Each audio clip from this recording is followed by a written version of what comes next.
Copa അമേരിക്കയിലേക്ക് വരികയാണെങ്കിൽ നമുക്ക് കോച്ച് നെസ്റ്റർ ലോറൻസോ തീരെ നമ്മളീ പറഞ്ഞ കോച്ചുമാരുടെ ഒന്നും കൂട്ടത്തിൽ അറിയപ്പെടുന്ന ആളല്ല. പക്ഷേ ഈ നമ്മൾ ലാറ്റിൻ അമേരിക്കൻ കളിയുടെ ചരിത്രം പരിശോധിക്കുകയാണെങ്കിൽ പലപ്പോഴും കൊളംബിയയുടെ ബ്രസീലിൻ്റെ ഒക്കെ കോച്ചുമാർ അർജൻറ്റീൻ ഒറിജിൻ ആയിട്ടുള്ള ആൾക്കാരാണ്. പണ്ട് 1993 ഒരു ക്വാളിഫയറിൽ 5-0 അർജൻറ്റീനയെ തോൽപ്പിക്കുന്ന സമയത്ത് പാരിസൈഡ് എന്നുള്ള വാക്ക്, അതായത് തന്തയെ കൊല്ലികൾ എന്നുള്ള ഒരു ആരോപണമായിട്ട് ഈ മറ്റ് രാഷ്ട്രങ്ങളുടെ പേരിൽ വന്നിരുന്നു. കാരണം എല്ലാ നല്ല ടീമിൻ്റെയും, അതായത് ചെറിയ ലോക്കൽ ക്ലബ്ബുകളുടെ പോലും, കൊളംബിയയിലുള്ള മെഡലിലും കാലിയിലും ബൊഗോട്ടയിലും ഒക്കെയുള്ള ടീമുകളുടെ കോച്ചുകൾ പോലും അർജൻറ്റീനക്കാരായിരുന്നു. അപ്പോൾ അവരെ കൊല്ലുന്ന ആൾക്കാരാണ് ഈ കളിക്കാരെന്നുള്ള രീതിയിൽ. കാരണം വെച്ചാൽ അവരാണ് കളിച്ച് മറ്റേ അർജൻറ്റീനയെ തോൽപ്പിക്കുന്നത്. അങ്ങനെ ഒരു സംഗതി വന്നത്. ഇത്തവണയും അർജൻറ്റീൻ കോച്ചാണ് ശരിക്കും കൊളംബിയയുടേത്. ഈ കോച്ചിനെ പറ്റി നമ്മൾ അധികമൊന്നും പറഞ്ഞു കേട്ടിട്ടുമില്ല. നെസ്റ്റർ ലോറൻസോ 1990 ലോകകപ്പ് ഫൈനലിൽ മാരഡോണയുടെ കൂടെ കളിച്ചതാണ്. ആകെ 13 കളി കളിച്ചുള്ളൂ.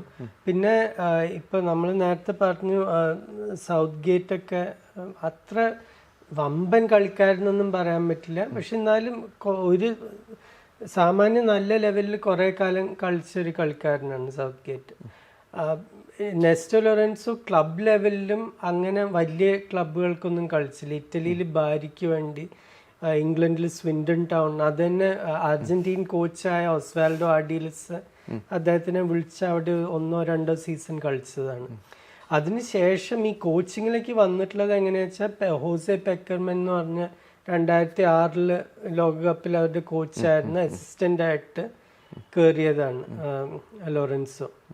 അപ്പോൾ ആ ഒരു പാതയിൽ കൂടി വന്നിട്ടുള്ളതാണ് കോച്ചിങ്ങിൽ, അധികം അറിയപ്പെടാതെ. പക്ഷെ അദ്ദേഹത്തിന് ഉണ്ടായിട്ടുള്ള ഇമ്പാക്റ്റ് ഭയങ്കരമാണ്. ഈ കൊളംബിയൻ ജോലി എടുത്തതിന് ശേഷം 25 കളി 19 ജയം 6 ഡ്രോ ആണ്, ഇതുവരെ തോറ്റിട്ടില്ല. അപ്പൊ അതൊരു വലിയൊരു, അതും സൗത്ത് അമേരിക്കയിൽ ഒരു കളി തോൽക്കാതിരിക്കുക എന്ന് പറഞ്ഞാൽ അത് ഏറ്റവും വലിയ നേട്ടം. എന്താ വെച്ചാൽ യൂറോപ്പിലൊക്കെ കുറെ എളുപ്പമായിട്ടുള്ള കളികൾ കിട്ടും. ഇപ്പോൾ വല്ല സാൻ മറീനോ, ആൻഡോറ, ലിക്സ്റ്റൻസ്റ്റൈൻ, ലക്സംബർഗ് അങ്ങനത്തെ ടീമുകളൊക്കെ കളിക്കാൻ കിട്ടും. സൗത്ത് അമേരിക്കയിൽ അങ്ങനത്തെ ഒരു ടീമും ഇല്ല. ഇപ്പൊ വെനിസ്വേല വരെ, ഇതുവരെ കോപ്പ ജയിക്കാത്ത വെനിസ്വേല വരെ ഇപ്രാവശ്യം നന്നായി കളിച്ചു. അപ്പൊ അങ്ങനത്തെ ഒരു ഈസി കളി എന്ന് പറയാനുള്ളതൊന്നുമില്ല സൗത്ത് അമേരിക്കയിൽ. എന്നിട്ടും കൂടിയാണ് ഇത് 25 കളി തോൽക്കാതെ ഇതുവരെ എത്തിയിട്ടുള്ളത്. അദ്ദേഹത്തിന് ഇപ്പം കൊളംബിയ ആണെങ്കിൽ നല്ല ഫോമിൽ നിൽക്കുന്ന ടീമാണ്. നമ്മൾ യൂറോ കപ്പിൽ സ്പെയിനിൻ്റെ ഒരു അവസ്ഥയാണ്. അതായത് 2014 ജെയിംസ് റോഡ്രിഗസ് അതേ രീതിയിൽ പുനരവതരിക്കുന്ന ഒരു കാഴ്ചയാണ് നമ്മൾ കാണുന്നത്. അപ്പോൾ ശരിക്കും പറഞ്ഞു കഴിഞ്ഞാൽ യൂറോ കപ്പിനെ നമ്മൾ വിശകലനം ചെയ്യുമ്പം സ്പെയിനിന് കൊടുക്കുന്ന ഒരു പ്രാധാന്യം അർജന്റീനയാണ് ഓപ്പോസിറ്റ് ആയിട്ടുള്ളത്. പക്ഷെ എന്നാൽ പോലും കൊളംബിയയുടെ ഒരു ജയസാധ്യത വളരെ കൂടുതലുള്ള ഒരു മത്സരമാണ് നാളെ നടക്കാൻ പോകുന്നത്. അതെ, ഈ ജെയിംസ് റോഡ്രിഗസിനെ പറ്റി പ്രത്യേകിച്ച് പറയുന്നത് എങ്ങനെയായിരിക്കും?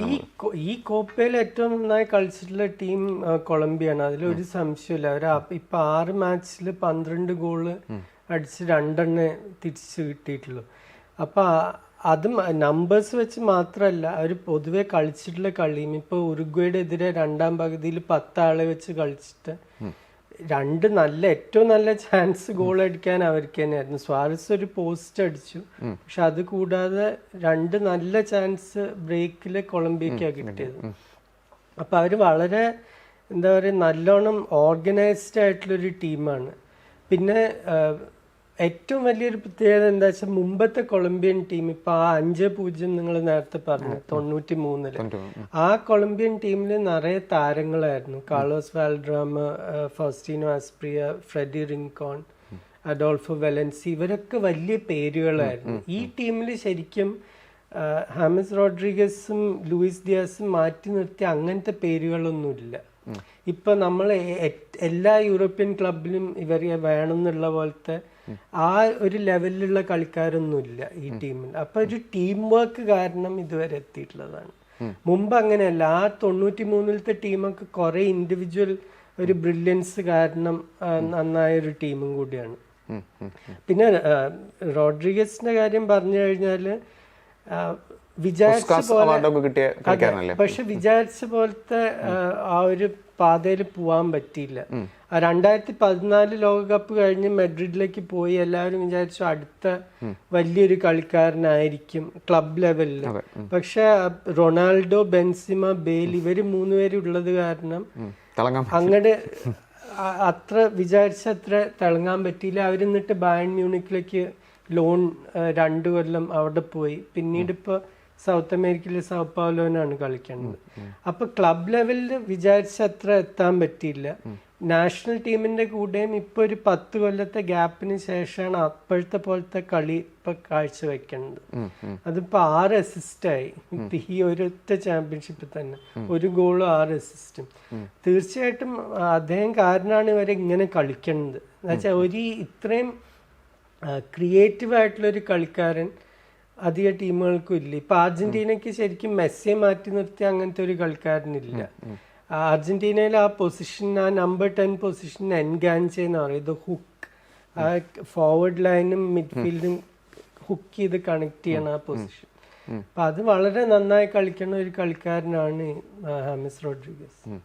ഈ കൊളംബിയയെ പറ്റി പറയുമ്പോൾ കൊളംബിയയുടെ പഴയ ഒരു വയലൻസിന്റെ ചരിത്രവും അല്ലെങ്കിൽ പ്ലാനറ്റിൽ തന്നെ ഏറ്റവും ജീവിക്കാൻ പറ്റാത്ത രാഷ്ട്രം എന്നൊക്കെയാണല്ലോ അതിനെ പലതരത്തിലുള്ള ഇൻഡെക്സിലും നമ്മൾ കാണുന്നത്.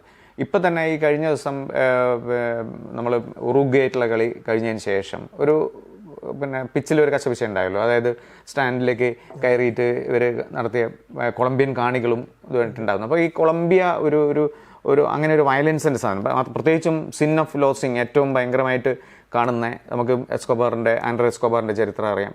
ഒരു ആ ഫുട്ബോളും വയലൻസും ആയിട്ട് വെച്ച് നോക്കുമ്പം ലാറ്റിൻ അമേരിക്കയിൽ ഏറ്റവും അത്തരം ഒരു കണ്ടീഷനിങ് ഉള്ള ഒരു രാഷ്ട്രമാണോ കൊളംബിയ? അല്ല, ലാറ്റിൻ അമേരിക്കയിൽ ഫുട്ബോൾ വയലൻസിനൊരു വലിയൊരു കാരണം. അത് കൊളംബിയയിലൊന്നും മാത്രമല്ല, അവർക്ക് വേറെ ഒന്നും ഇല്ലാത്തൊരു സ്ഥിതി വന്നിട്ടുണ്ട്. ഇപ്പൊ പൊതുവെ ഇപ്പൊ നമ്മൾ ഇക്കണോമിക് ഇത് എടുത്ത് നോക്കിക്കഴിഞ്ഞാൽ അർജന്റീനയിലായാലും ബ്രസീലിലായാലും എല്ലാ സ്ഥലത്തും സാമാന്യം മോശം സ്ഥിതിയാണ്, സാമ്പത്തിക സ്ഥിതി. അപ്പോൾ അത് കാരണം തന്നെയാണ് ഇപ്പൊ 16ഉം 17ഉം വയസ്സിൽ പല കളിക്കാരും യൂറോപ്പിലേക്കൊക്കെ പോകുന്നത്. എന്താ വെച്ചാൽ ആ ക്ലബുകൾക്ക് ആ പൈസ കിട്ടാതെ അവർക്ക് നിലനിൽക്കാൻ പറ്റില്ല. അപ്പം ആകെപ്പാടുള്ള ആൾക്കാരുടെ ഒരു ഫ്രസ്ട്രേഷനും കൂടിയാണ് നമ്മൾ ഈ സ്റ്റാൻഡ്സിൽ കാണുന്നത്. അല്ലെങ്കിൽ ഇപ്പൊ ഇത്രയും കൊളംബിയൻസ് അമേരിക്കയിൽ പോയി ജോലി എടുക്കേണ്ട, അതും ഇവിടുന്ന് ഇന്ത്യക്കാര് പോയി മറ്റേ IT ജോലി ചെയ്യണ പോലെ ഒന്നും അല്ല, അങ്ങനത്തെ ജോലികളല്ല അവർക്ക് അധികം കിട്ടും. നിർമ്മാണ തൊഴിലാളികൾ. അതെ, അപ്പൊ അതിൻ്റെതായിട്ടുള്ള ഒരു ഫ്രസ്ട്രേഷനും കുറെ കാണാനുണ്ട്. അതിപ്പോ കൊളംബിയ എന്ന് മാത്രല്ല, അതിപ്പോ ഏറ്റവും അധികം ഫാൻസ് അവിടുന്ന് പോയിട്ടുള്ളത് കൊളംബിയ എന്നാന്ന് മാത്രമേ ഉള്ളൂ. അതിപ്പോ ബ്രസീലിലായാലും അർജന്റീനയിലായാലും ആ ഫ്രസ്ട്രേഷൻ എല്ലാവരുടെയും കാണാൻ പറ്റും നമുക്ക്. നാളത്തെ ഫൈനലിൽ ശരിക്കും പറഞ്ഞാൽ നമുക്ക് അർജന്റീനയെ പറ്റി സംസാരിക്കാം. പക്ഷേ ഈ ഒരു അധിക ഊർജ്ജത്തോടു കൂടി, ഒരു എക്സ്ട്രാ എനർജിയോട് കൂടി ആയിരിക്കുമോ കൊളംബിയ കളിക്കുന്നത്? അല്ല, അതൊരു ഈ കൊളംബിയ പോലത്തെ ഒരു ടീമിന് ഇതൊക്കെ ഈ കളിക്കാരുടെ ജീവിതത്തിൽ ഒരിക്കൽ വരുന്ന ചാൻസ് ആണ്. എന്നുവെച്ചാൽ ഇവർ ഇതിനു മുമ്പ് ഫൈനലിൽ കളിക്കുന്നത് 2001. അപ്പൊ ഇതിലത്തെ മൂന്നാമത്തെ ഫൈനലല്ലേ? അതെ, 75 ശേഷം, അതും 26 കൊല്ലത്തിന് ശേഷമായിരുന്നു 2001. പിന്നെ ഇപ്പൊ 23 കൊല്ലം. അപ്പൊ ഈ കളിക്കാർക്കൊക്കെ അറിയാം ഇനി സാധ്യത വരില്ല. എന്താ വെച്ചാൽ അടുത്ത കോപ്പ വരുമ്പോഴേക്കും ചിലപ്പോൾ ബ്രസീലിന്റെ അതിശക്തമായ ടീമായിരിക്കും, ചിലപ്പോൾ ഉറുഗ്വേ ഇനിയും നല്ല ടീമാവും, ചില്ലിയും പെറുവും ഒക്കെ ചിലപ്പോൾ ആദ്യം തിരിച്ചു വരും. അപ്പൊ ഇങ്ങനത്തെ ചെറിയ ടീമുകളാവുമ്പോൾ അവർക്ക് അറിയാം ഈ ഒരു ചാൻസേ ചിലപ്പോൾ കിട്ടുള്ളൂ. അർജന്റീനയ്ക്കൊന്നും അങ്ങനെയല്ല. അർജന്റീനയുടെ ഇതിപ്പോ അടുപ്പിച്ചല്ല, 2015 ശേഷം ഇത് 5ാമത്തെ ഫൈനലായിരിക്കും, 5ാമത്തെ 4ാമത്തെ. അപ്പൊ അവർക്ക് കളിക്കാർ പലരും അത്രയും ഫൈനലിൽ കളിച്ചിട്ടുണ്ട്, ലോകകപ്പ് ഫൈനലിൽ കളിച്ചു. അപ്പൊ അവരുടെ മേലുള്ള ഒരു പ്രഷർ കുറച്ച് കുറവാണ്. അവർക്കറിയാം ഇത് ജയിച്ചാല് ഞങ്ങള് സ്പെയിനിനെ പോലെ ആവും. ഇത് അടുപ്പിച്ച് 3 മേജർ ചാമ്പ്യൻഷിപ്പ് നേടുന്ന ആകെ ഉള്ള ടീം സ്പെയിനാണ്, 8, 10, 12. അതുപോലെ ഈ കോപ്പ 2 കോപ്പയും അതിന്റെ ഇടയ്ക്ക് ഒരു ലോകകപ്പ് നേടിയ അവർ ലെജൻസ് ആവുന്ന അർജന്റൈൻ കളിക്കാർക്ക് അറിയാം. പക്ഷെ അത് ജയിച്ചില്ലെങ്കിലും അവർക്ക് ഇനിയും ജയിക്കാൻ സാധ്യത ഉണ്ട് ഉള്ളൊരു എന്താ പറയുക ഒരു കോൺഫിഡൻസ് ഉണ്ട്. കഴിഞ്ഞ ലോകകപ്പിൽ കൊളംബിയയിലല്ലോ, ഇപ്രാവശ്യം എന്തായാലും അടുത്ത കപ്പിൽ എന്തായാലും മത്സരങ്ങൾ എന്താ വെച്ചാൽ ഇപ്പൊ സൗത്ത് അമേരിക്കയിലുള്ള നമ്പർ ഓഫ് ടീംസും കൂട്ടിയിട്ടുണ്ട്. എന്താ വെച്ചാൽ 48 ടീമായല്ലോ ഇനിയിപ്പോ ലോകകപ്പിന് തൊട്ട്. അപ്പൊ അതിന് കുറേം കൂടി ടീം വരും സൗത്ത് അമേരിക്കൻ. പിന്നെ നമ്മൾ എന്തൊക്കെ പറഞ്ഞാലും നാളെ ലോകം മുഴുവൻ നോക്കുന്ന അർജന്റീന ഒരു തവണയും കൂടി, ഇപ്പം റീസെൻ്റ് ആയിട്ട് ഒരു തവണയും കൂടി മെസ്സിക്ക് ഒന്നും കൂടി കോപ്പ അമേരിക്ക കിട്ടുമെന്നുള്ളതാണ് ലോകം മുഴുവൻ നോക്കുന്നത്. മാത്രമല്ല മെസ്സിയുടെ ഒരു മേജർ ടൂർണമെൻറ്റ് എന്നുള്ള രീതിയിൽ ഇത് ഫൈനലാവാനുള്ള സാധ്യതയുണ്ട്. നമ്മൾ അത്രയൊക്കെ ഹൈപ്പ് അല്ലാതെ ഇനിയും ജീവിതാവസാനം വരെ ഒന്നും മെസ്സിക്ക് കളിക്കാനും പറ്റില്ലല്ലോ. അപ്പം മെസ്സിയുടെ ഒരു അവസാനത്തെ ടൂർണമെൻറ്റ്, മേജർ ടൂർണമെൻറ്റ് എന്നുള്ള രീതിയിൽ ഇതിനെ വിലയിരുത്താൻ പറ്റുമോ? അതാവാൻ സാധ്യതയുണ്ട്. എന്താ വെച്ചാൽ ഇപ്പോൾ USA, കാനഡ, മെക്സിക്കോ അത് 2026. അപ്പം ഈ 37 വയസ്സായ ഒരാൾക്ക് 2 കൊല്ലം എന്ന് പറഞ്ഞാൽ അതൊരു ഫുട്ബോളിൽ നീണ്ട കാലം തന്നെയാണ്. എപ്പോഴാ വരിക എന്നൊന്നും പറയാൻ പറ്റില്ല. ഇപ്പൊ ഈ ഇടയ്ക്ക് തന്നെ മെസ്സിക്ക് പല ചെറിയ പരിക്കുകളുമായിട്ട് കുറെ കളി മിസ് ചെയ്തിട്ടുണ്ട് ഇന്റർ മയാമിക്കൊക്കെ വേണ്ടി. അപ്പൊ ആ ഒരു വശത്ത് നിന്ന് നോക്കിക്കഴിഞ്ഞാൽ ചിലപ്പോൾ അവസാനത്തെ കളി തന്നെ ആയിരിക്കും.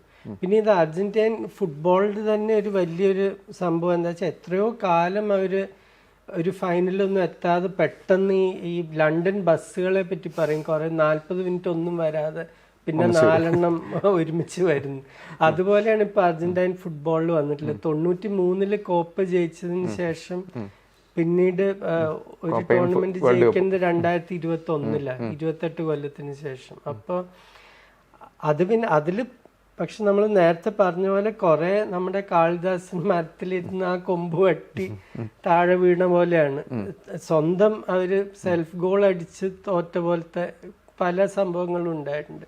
98 ഞാൻ പറഞ്ഞ പോലെ റെഡോണ്ടോനെ എടുക്കാതെ, അത് മാരഡോണയും ഓർഗെ വാൽഡാനും ഒക്കെ കുറെ പറഞ്ഞു എന്താ ഒരു കണക്ഷൻ, ഒരു കളിക്കാരന്റെ മുടിയുടെ നീളവും അയാളെ ടീമിൽ എടുക്കേണ്ടതും തമ്മിൽ എന്ത് കണക്ഷനാണുള്ളതെന്ന് അവർ ചോദിച്ചു. പക്ഷെ പ്രസിഡന്റ് ആയിരുന്നു കാർലോസ് മെനം ഒക്കെ കോച്ചിന്റെ സൈഡ് എടുത്തു. കോച്ചാണ് തീരുമാനിക്കേണ്ടത് എങ്ങനത്തെ കളിക്കാരെ എടുക്കുക. അപ്പൊ അത് കാരണം തോറ്റു. 2006 ഷൂട്ട് ഔട്ടിൽ ജർമ്മനിയോട് തോൽക്കുന്നു. അങ്ങനെ പല ഒന്നുമില്ലെങ്കിൽ അവര് തന്നെ ചെയ്ത തെറ്റുകൾ, അല്ലെങ്കിൽ ഭാഗ്യമില്ലാതെ തോറ്റ കളി, അങ്ങനെ പലതും ഉണ്ടായിട്ടുണ്ട്. ഇതിൽ കോച്ചിനെ നമ്മൾ കൊളംബിയൻ കോച്ചിനെ പറ്റി പറഞ്ഞു. ഇപ്പം സ്കലോണിയെ പറ്റി പറയുകയാണെങ്കിൽ സ്കലോണിയും ഒരു കുറച്ചും കൂടെ ഭാഗ്യവാനായ കോച്ചല്ലേ മറ്റേ നമ്മുടെ ഇപ്പം ഇംഗ്ലീഷ് സൗത്ത് ഗേറ്റിനെ പറ്റി പറയുന്നതിനേക്കാൾ? അതെ, അത് തീർച്ചയായിട്ടും. എന്താ വെച്ചാൽ സ്കലോണി കളിച്ച ടീം കോച്ച് ചെയ്ത ഹോസെ പെക്കർമാനെ പറ്റി ഇപ്പൊ ആരും സംസാരിക്കാറില്ല. എന്താ വെച്ചാൽ ക്വാർട്ടർ ഫൈനലിൽ തോറ്റു. പക്ഷെ ഈ ഒരു തലമുറയെ കൊണ്ടുവന്നത് മെസ്സിയുടെ ആ ഒരു തലമുറ, അതിന് മുമ്പത്തെ ഈ അണ്ടർ 21 ഈ ഗ്രൂപ്പ് കൂടി കൊണ്ടുവന്നത് പെക്കമൻ എന്ന് പറഞ്ഞ കോച്ചായിരുന്നു. പക്ഷെ ആ ഒരു ഷൂട്ട് ഔട്ട് തോറ്റത് കാരണം അദ്ദേഹത്തിന് വേണ്ട ഒരു ആദരവും റെക്കഗ്നിഷനും ഒന്നും കിട്ടിയിട്ടില്ല. അപ്പൊ തീർച്ചയായിട്ടും സ്കലോണി ഇപ്പൊ നോക്കിക്കഴിഞ്ഞാൽ 2022 ഷൂട്ട് ഔട്ടിലാണ് നെതർലൻഡ്സിനെ തോൽപ്പിക്കുന്നത്. ഫൈനലിൽ ഫ്രാൻസിനോടും ഷൂട്ട് ഔട്ടിലാണ് ജയിക്കുന്നത്. ഇതിൽ ഏതെങ്കിലും ഒരു കളി തോറ്റു കഴിഞ്ഞാല് കഥ കംപ്ലീറ്റ് ആയി മാറി. ആ ഒരു ഭാഗ്യം പെക്കർമനും ബിയൽസയ്ക്കും ഒന്നും ഉണ്ടായില്ല. അവര് എന്റെ അഭിപ്രായത്തില് സ്കലോണിന്റെ എത്രയോ നല്ല കോച്ചുകളാണ് ഒരു ടാക്ടിക്കൽ ഇതൊന്ന് നോക്കിക്കഴിഞ്ഞു. പ്രത്യേകിച്ച് ബിയൽസയും പെക്കമന്റെ ഇപ്പൊ ആ 2006 ലോകകപ്പിൽ എനിക്ക് ഓർമ്മയുണ്ട്, ഒരു നല്ലൊരു സെർബിയൻ ടീമിനെ 6-0 തരിപ്പണാക്കി ശരിക്കും. അതിൽ ഒരു ഗോൾ 24 പാസ്സായിട്ടായിരുന്നു, കാംബിയാസോന്റെ ഗോൾ. അപ്പൊ അങ്ങനത്തെ ഒരു ടീമായിരുന്നു. അതില് വമ്പന്മാരായിട്ടുള്ള കളിക്കാർ, ഹെർണൻ ക്രെസ്പോ, പാബ്ലോ എമർ, കാംബിയാസോ, ഡിഫൻസിൽ അയാൾ, അങ്ങനത്തെ കളിക്കാരൊക്കെ ഉള്ള ടീം. അപ്പൊ അവർക്ക് ജയിക്കാൻ പറ്റിയിട്ടില്ല. ഇപ്പോഴത്തെ ഈ അർജന്റീന ടീം നോക്കിക്കഴിഞ്ഞാൽ ഇതിൽ പലരും ഒരിക്കലും ആ 98-ന്റെയും 2006-ന്റെ ഇടയ്ക്കുള്ള ടീമിൽ ഒന്നും കയറാൻ കഴിവുള്ള കളിക്കാരല്ല. ആ സമയത്ത് സിമിയോണി, വെറോൺ, ബാറ്റിസ്റ്റൂട്ട് എങ്ങനത്തെ കളിക്കാരുള്ള സമയമാണ്. പക്ഷെ അവർക്കൊന്നും ജയിക്കാൻ പറ്റിയില്ല. അപ്പൊ ജയിക്കാൻ തീർച്ചയായിട്ടും വലിയൊരു അംശം ഭാഗ്യം തന്നെയാണ്. അത് സ്കലോണിക്ക് ഉണ്ടായിട്ടുണ്ട്. ഈ നാളത്തെ കളീൻ്റെ ഒരു അവസാന ഇതിലേക്ക് പോകുന്ന സമയത്ത് ആര് ജയിക്കണം എന്നായിരിക്കും ദിലീപിൻ്റെ ഒരു ആഗ്രഹം? കാരണം ഇതിലിപ്പോൾ 2 ടീമുകളും, അതായത് ഇപ്പം കൊളംബിയ ആണെങ്കിൽ നമുക്ക് വേറെ തരത്തിൽ ഫേവറേറ്റ്സ് ആണ്, അർജൻറ്റീന ജയിക്കണം എന്നാണ് നമ്മുടെ ആഗ്രഹം. അതിന് വിശകലനം ചെയ്തുകൊണ്ട് എന്താ പറയാൻ പറ്റും? ഒരു കൺഫ്യൂഷനുള്ള ഉത്തരമായിരിക്കില്ലേ അതിനുണ്ടാവുക? അതെ, എനിക്ക് 2 ടീമിലും ഇഷ്ടപ്പെട്ട പല കളിക്കാരുണ്ട്. ഇപ്പോൾ മറ്റേ അർജന്റീന ടീം നോക്കിക്കഴിഞ്ഞാൽ മെസ്സി മാറ്റി നിർത്തിയാലും മെക്കാലിസ്റ്റർ, ഡിപ്പോൾ, ഇവരൊക്കെ എന്താ പറയുക, എനിക്ക് കാണാൻ ഇഷ്ടമുള്ള ഒരു ശൈലി കളിക്കണം, വളരെ പ്രയത്നിച്ച് 1 മിനിറ്റും കൂടി റിലാക്സ് ചെയ്യാതെ കളിക്കണ കളിക്കാരാണ്. അങ്ങനത്തെ 2-3 പേരുണ്ട്. കൊളംബിയക്ക് അതേപോലെ ലൂയിസ് ഡിയാസ് ഉണ്ട്, ഹാമിസ് റോഡ്രിഗസ്, മെസ്സി, ഇങ്ങനത്തെ കളിക്കാരെയൊക്കെ കാണാൻ എപ്പോഴും നമുക്കൊരു സന്തോഷമാണ്. പക്ഷെ അവര് ഒന്നും ഇല്ലാത്തൊരു സിറ്റുവേഷനിൽ എന്തെങ്കിലും സൃഷ്ടിക്കാൻ പറ്റും അവർക്ക്, ചാൻസ് ഒക്കെ. അപ്പോൾ എൻ്റെ ഒരു അഭിപ്രായത്തിലൊരു നല്ല കളി ആവട്ടെ എന്ന് മാത്രം. ഒരു 2-2 3-2 എങ്ങനെയെങ്കിലും ഏത് ടീം ജയിച്ചാലും എനിക്ക് പ്രശ്നമില്ല. രണ്ടും കാണാൻ കാണികൾക്ക് ആസ്വദിക്കാൻ പറ്റിയ 2 ടീമുകളാണ് ഇത് രണ്ടും.